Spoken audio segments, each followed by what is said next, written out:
국제 질서 가운데 현재 세계는 진행되고 있다고 해도 과언이 아닙니다. 영미식 국제 질서를 만들어낸 영국의 수도가 런던입니다. 지난주에 저희들은 큰 뉴스 몇 가지를 접하게 됐습니다. 하나는 세계 평화와 또 조국을 위하여서 목숨을 바친 귀한 선열들을 기억하는 안작데이가 있어서 희생과 수고, 생명의 가치를 다시 한번 되새길 수 있었고요. 또 하나는 세계 20억 명의 사람들이 지켜봤다라고 하는 로얄 웨딩, 윌리엄 왕세자의 결혼식을 지켜봤습니다. 또 어제는 우리의 사랑하는 딸 김연아 양이 아쉽게도 우승을 못했어요. 그래서 참 속상했는데, 여러분, 김연아 양은 영원한 피겨 퀸입니다. 비록 1등은 못했지만 우리들 가슴속에, 또 세계인들 가슴속에 가장 아름다운 피겨의 여왕으로 남아 있습니다. 그리고 그 전설은 계속해서 이어지게 될 것입니다. 속상해하지 마시고 사랑스러운 우리 딸을 위하여 여러분 기도해 주시고 격려해 주시기를 부탁을 드립니다. 그리고 잊지 말아 주시기를 부탁을 드립니다. 지난 금요일 저녁 신방을 갔다 와서 텔레비전을 보게 됐습니다. 로얄 웨딩이 진행되고 있었는데, 영국 국가의 심장은 바로 그 웨스트민스터 아비라고 할 수가 있겠지요. 왕족의 유해가 묻혀있고 또 성직자의 유해가 묻혀있는 그곳에서 윌리엄 왕세자와 케이트라고 하는 아가씨가 결혼식을 올린 겁니다. 이 결혼식이 끝나고 나서 그들은 마차를 타고 버킹엄 팔레스로 이동하는 장면이 우리 눈앞에 오게 됩니다. 거기가 바로 영국 사람들이 가장 사랑하는 장소입니다. 어떤 민족이든 어떤 단체든 개인이든 사랑하는 사람이 있습니다. 그리고 사랑하는 장소가 있고 사랑했던 시간이 있습니다. 그리고 사랑했던 세월들, 관계가 있습니다.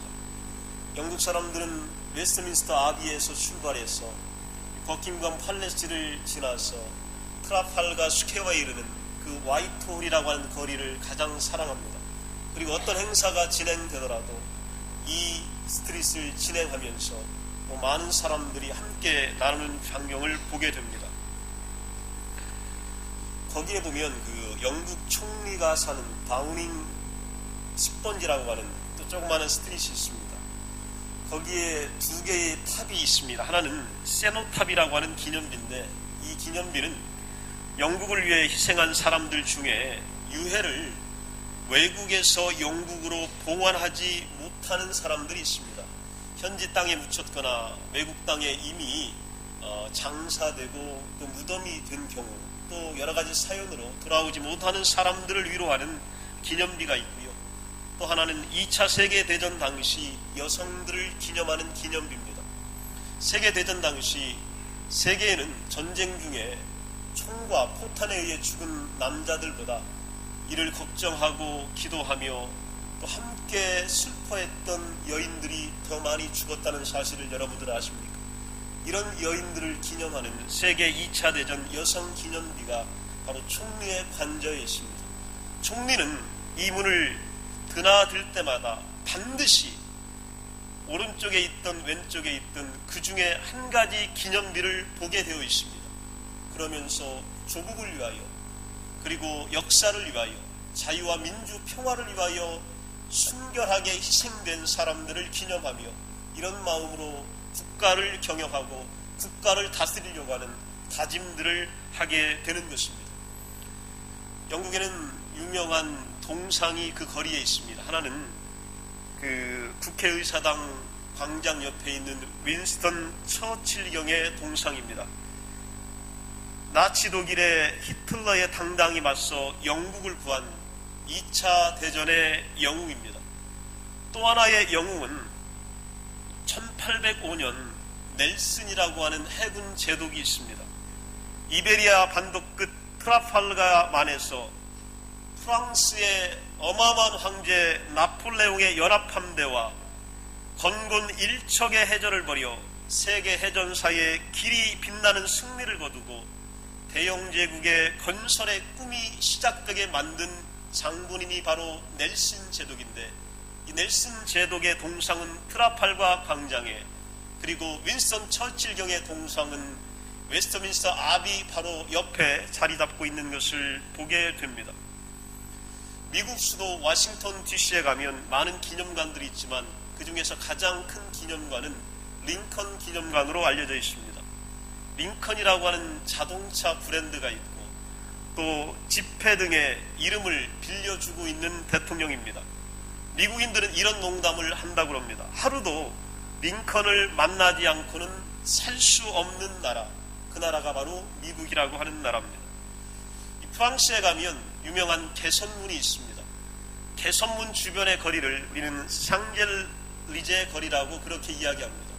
개선문이 우리에게 왜 감동을 주냐면 개선문을 보고 한국 사람들이 독립문을 모방해서 만들어 놨습니다.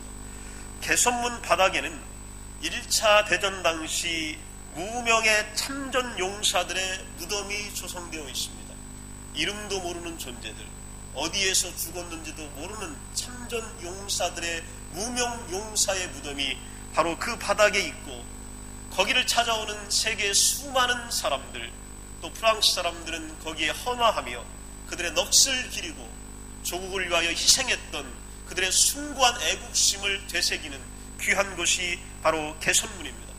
그리고 개선문을 중심으로 12개의 방사용 도로들이 나 있는데 대단히 유명한 지역이죠.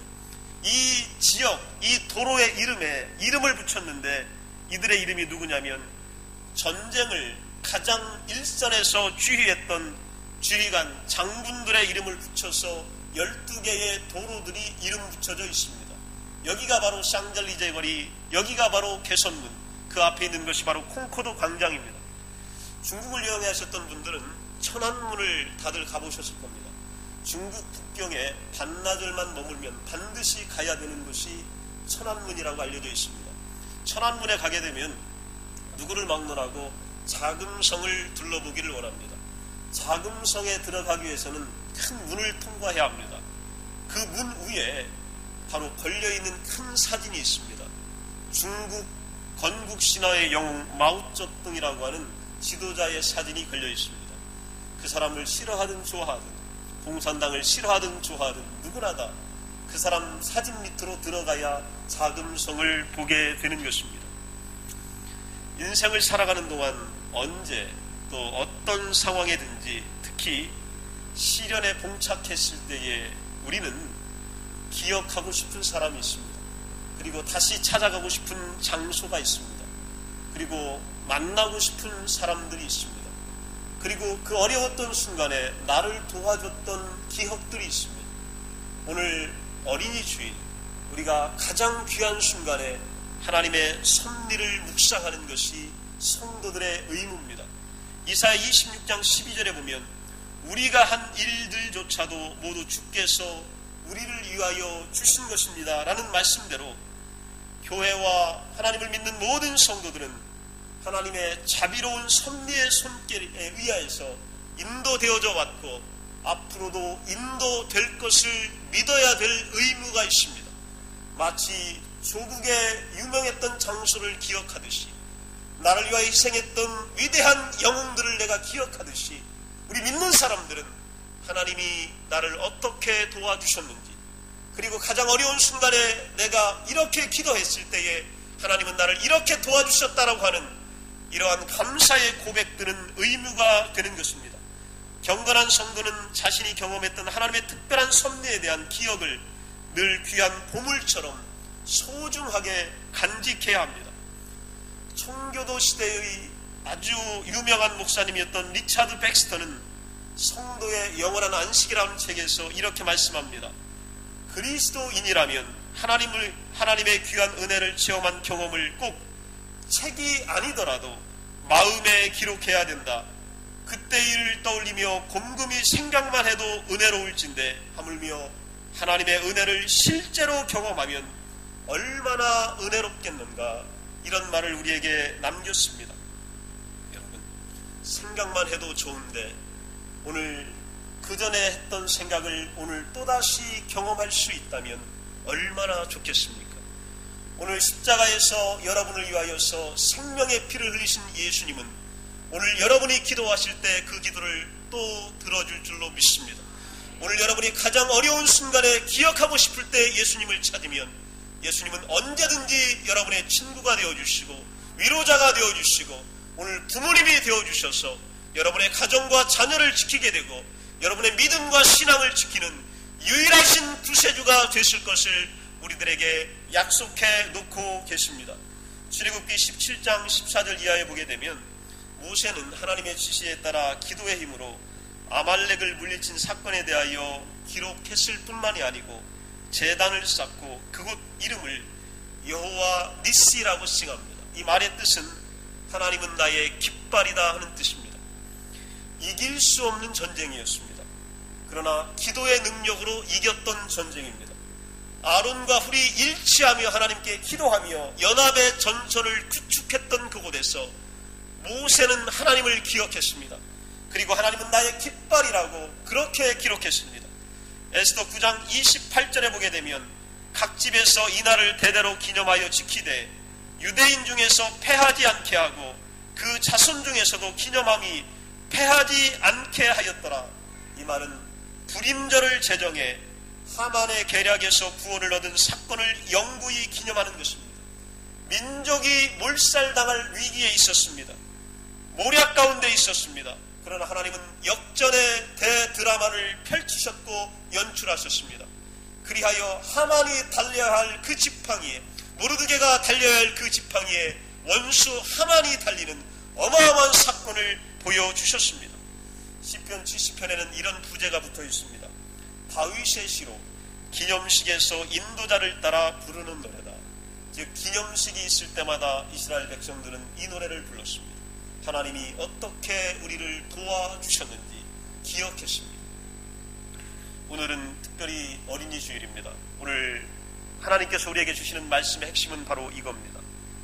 자녀에게 지어준 이름을 통해서 자녀를 볼 때마다 하나님의 자비를 경험했던 부모가 있습니다.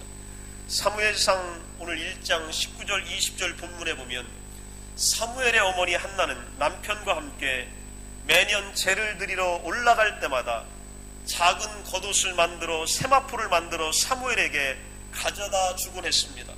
이때마다 기도로 얻은 아들 사무엘의 이름을 부르며 제사장의 기도를 받곤 했습니다. 사무엘의 이름의 뜻이 뭐냐면 내가 여호와께 그를 구하였다 함이라 이렇게 말씀하고 있습니다. 자녀를 위하여 부모님이 해줄 수 있는 최고의 축복은 자녀의 이름을 부르면서 자녀의 눈빛을 바라보면서 자녀의 행동을 보면서 하나님의 자비를 기억해내는 부모입니다. 그리고 그 가운데 역사하신 하나님의 은총을 감사하게 생각할 수 있는 부모, 이 부모가 축복된 부모입니다. 여러분, 자녀의 이름을 부를 때마다 하나님의 자비가 여러분 가운데 떠올라지시기를 간절히 축원합니다. 어떻게 해야 그런 일이 가능하냐면요, 한나가 한 일을 보게 되면 압니다. 1장 7절에 보게 되면 임신하지 못했을 때에 그의 적수 분인나가 그를 격분시켰을 때를 그는 기억합니다. 내가 임신